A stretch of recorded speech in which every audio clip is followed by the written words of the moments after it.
as we look at what, and as we look at what inclusive excellence is, and what we're talking about, that we're talking about veterans as well, which is a different group.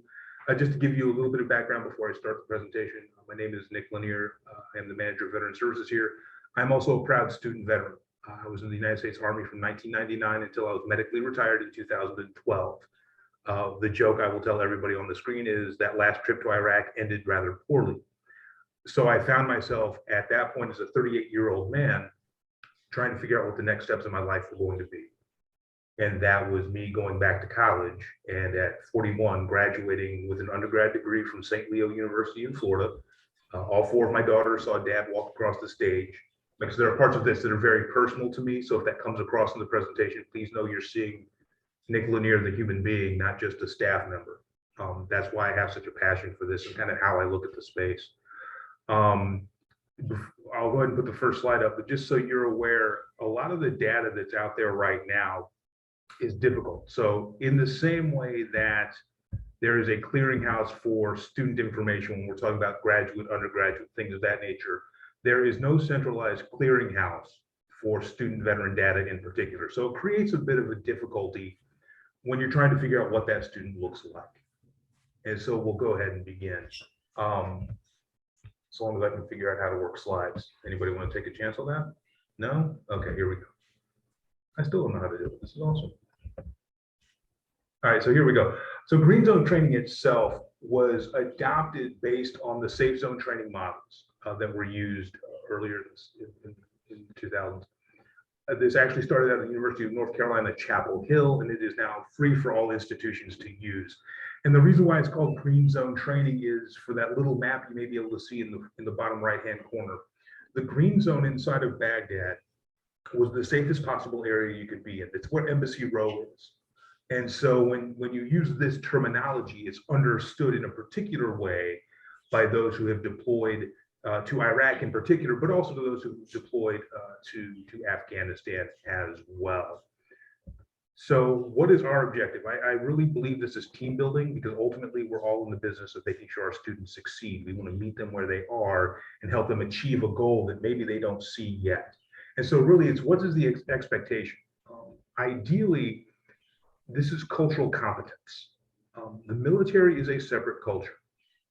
We have our own language. We walk a certain, and I say we, and I've been, oh my goodness, I think I've been retired. It'll be 10 years in July. Yeah.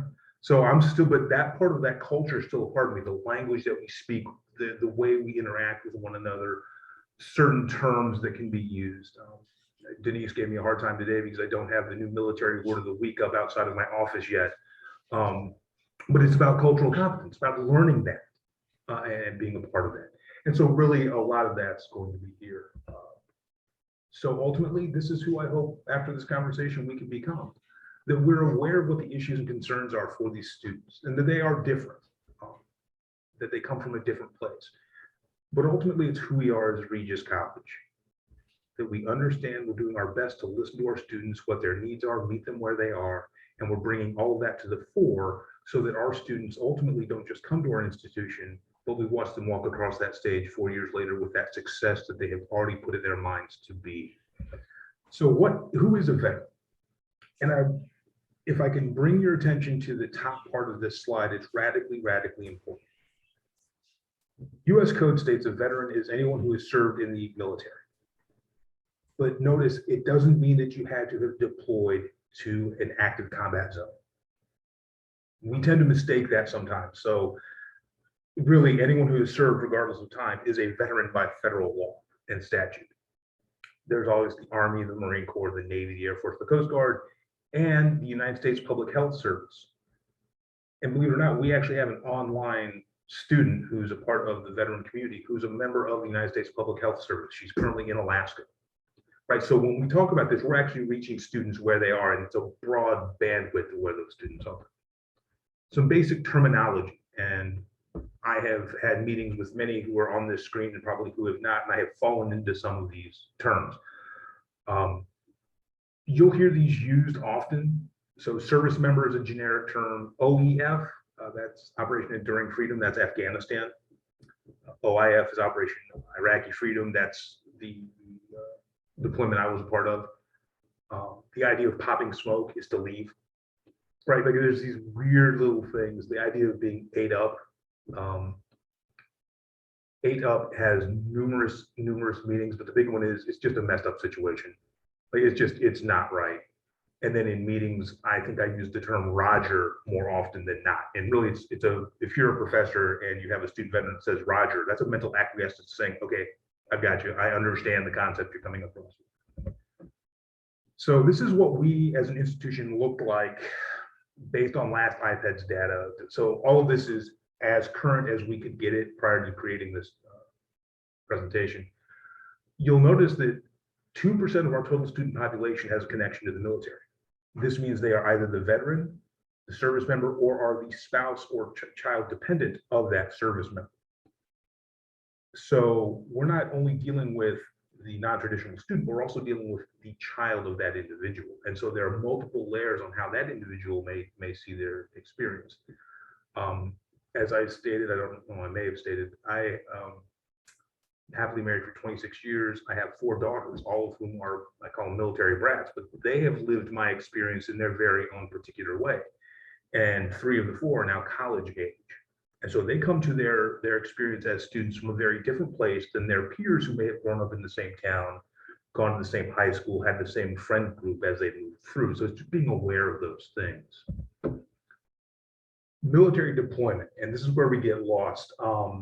I'm going to go through this rather quickly, but the emotional cycle of deployment is what I'd like to really kind of focus in on. I will use myself as an example during some of this, so please hope you don't mind. In my time in the military, I was deployed 3 times. There was a time between 2002 and 2006, so October to October of those calendar years. I was physically out of the country 27 out of 48 months. All right, so my family unit had to survive and operate in a particular way while I was completely away from it. And these are some of the stressors that some veterans and student veterans can deal with. And the problem is that this cycle continues. And as I shared with both Audrey and Denise, I will make these slides available to those who would like to have them, simply because maybe it'll help explain some of these things. But what you see in this entire cycle is that it does not stop. Pre-deployment's difficult. And I will tell you from my personal experience, sitting down with an 18-year-old young person and explaining that you have to write a will is a difficult conversation to have.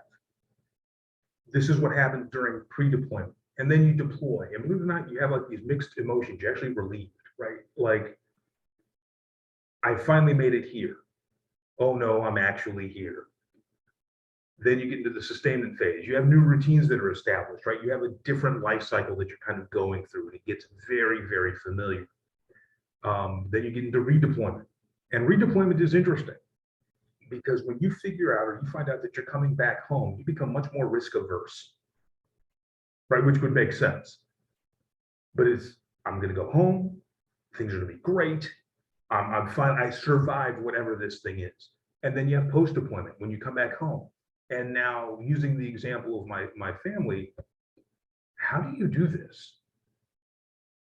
Right, so our student veterans who have deployed, if they are married or have families or any familial relationship they have, life still occurs, right? Family members pass away, children are born.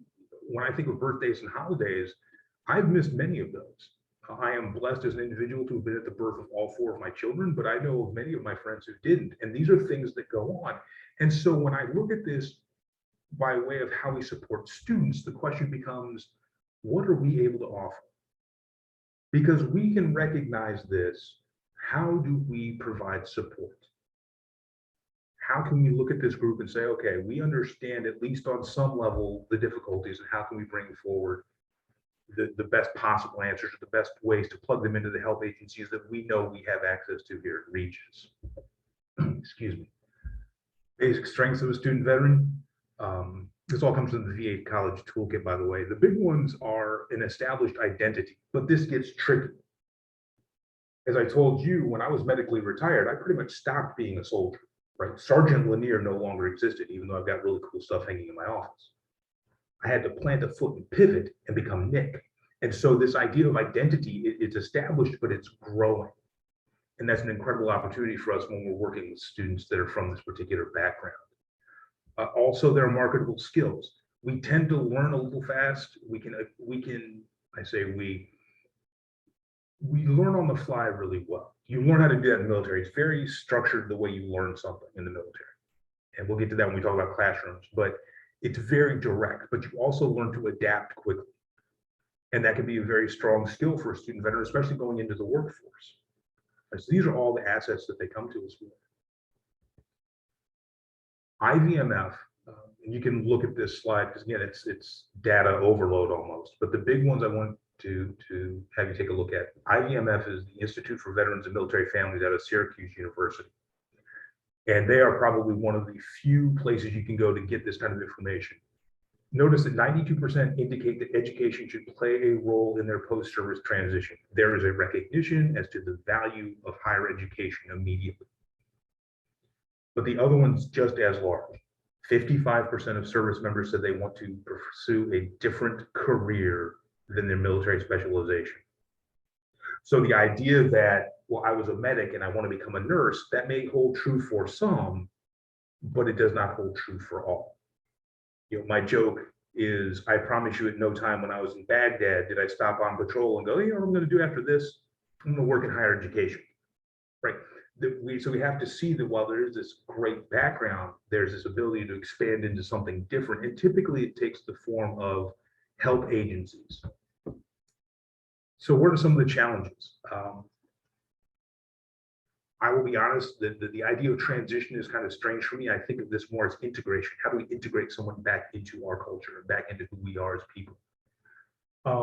But yeah, managing the VA, it's not an easy task. And so there's some things that you work with there. How do you manage other priorities? How about being an older student? You know, so all of these things that kind of go into that particular piece of it.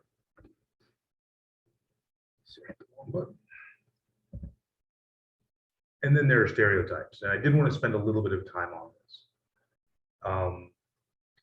because there is a stereotype, and unfortunately people will live that stereotype, and it creates a notion that does not allow us to see the totality of a person. I think most stereotypes do that. So I know something I've had to overcome constantly are the ideas that somehow, you know, that because I've been to combat, I'm somehow damaged in some way, shape, or form. To say that that experience did not shape me as a human being is not true. But to say that I'm damaged out of it, like I said, we have to be really, really careful with this. And the bottom was another big one. Veterans and service members are somehow politically aligned with the current administration. Soldiers, sailors, Marines, and airmen are not policymakers. They are the action arm of a political policy that's being made. And it's important that we separate that out.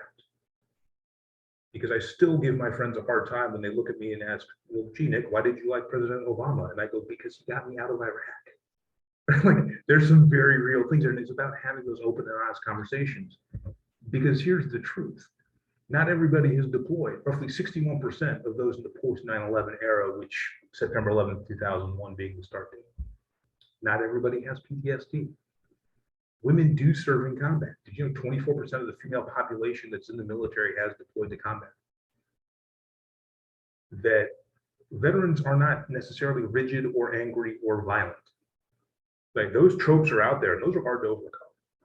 But you do that by having conversations like this and understanding. So if you can imagine, as you're the professor and you own that classroom space, these are the things that are coming to you. To have that general awareness helps us. And it helps us to overcome those stories that are told that sometimes people feel are the exact right things. The other part of this, and this is really what was interesting to me as I moved forward, was 62% of student veterans are first generation college students. We know that the college experience is transformative. That depending upon the background of that student, it can completely change the line with which they're going to live their life. And if 62% of student veterans are also first generation students, then we have to take that into consideration as well. We cannot assume that people know what FAFSA is or how it works. We need to have that very smart play to say this is how it works because they're looking to transform their lives. Also, 75% of student veterans that attend school do so full time. For me, when I went back as a student, it was my 9 to 5. I woke up, I was in class from 9 to 5, I was a college student, and I dedicated my time to it that way. And that's how a lot of student veterans, when they're in classrooms, operate in that space. There's also this part, and this can become somewhat difficult as well, the idea of now having a disability. And I don't really want to get into this too terribly much, but understand in the smallest possible way, or at least in the understandable part of ways, when you are changed by that particular event that maybe was combat, there's a very real possibility you come back not being as you were prior. And you may have a disability, you may have hard times hearing, you may have a hard time with a whole lot of things. So just so we know that that could be something that we are leveraging our knowledge of the institution and the services we provide to every student, that we're also empowering that student veteran to do the same.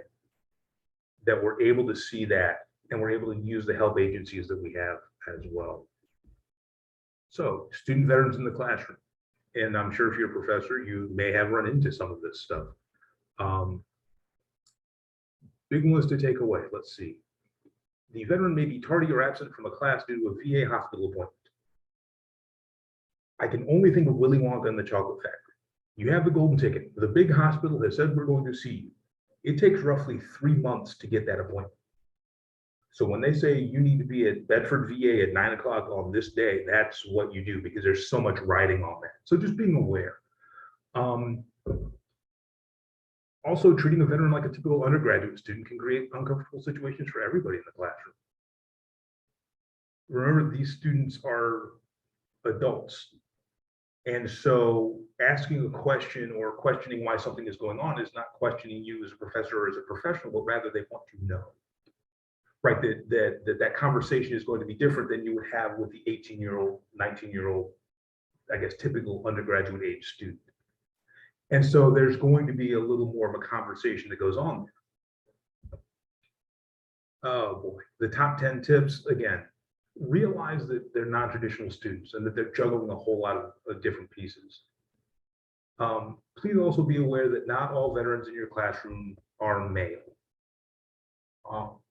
Societally, men are allowed to wear their service in a particular way that society thinks is okay.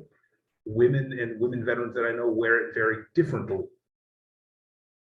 And so it's about understanding that.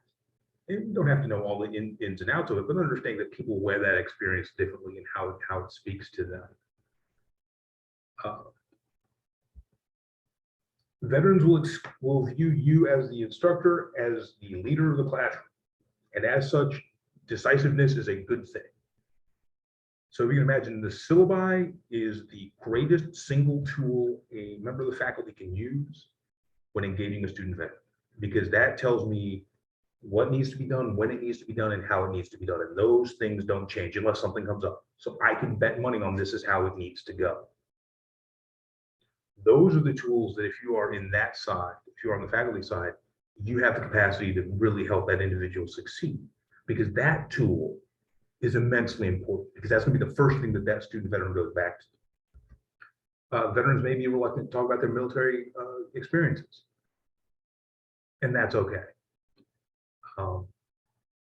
It takes a long time to get to have that conversation, and I'm still on that process as well.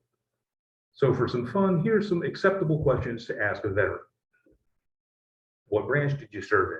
You know, where were you stationed? How long did you serve? Like, these are very nice questions. Right? I think we can all agree that these are very good questions. Please don't ask these questions. And just so you know, I've been asked almost every last one of these. And I have to honestly believe, especially the first two, it's really out of ignorance. Like, people really don't mean it in a mean way. You know, human beings, I think we're very, very curious, and we certainly don't know what we don't know. But those are the kinds of questions that can really disengage that individual and really disengage them from what we want them to do here at Regis, which is be a successful student and to be a successful graduate and to be able to tell the story beyond that. Just some quick final thoughts as well. Again, it kind of goes back to the start of the conversation. That really, even though this is about 24, 25 minutes of a conversation or presentation, it's really just having the awareness. It's really being honest and open enough to know that that's what's going on in that particular student's life, and that we have people here on campus that are willing to help build that so the student can be a success. And just before questions, if you ever need to get in contact with me, this is where I am located. This is my office phone number and my email. I want anyone to feel comfortable with reaching out to me at any time. I'm more than happy to have conversations and to answer any questions. That kind of ends the formal portion of this presentation. So if anybody has questions, I'd be more than happy to answer them as best I can.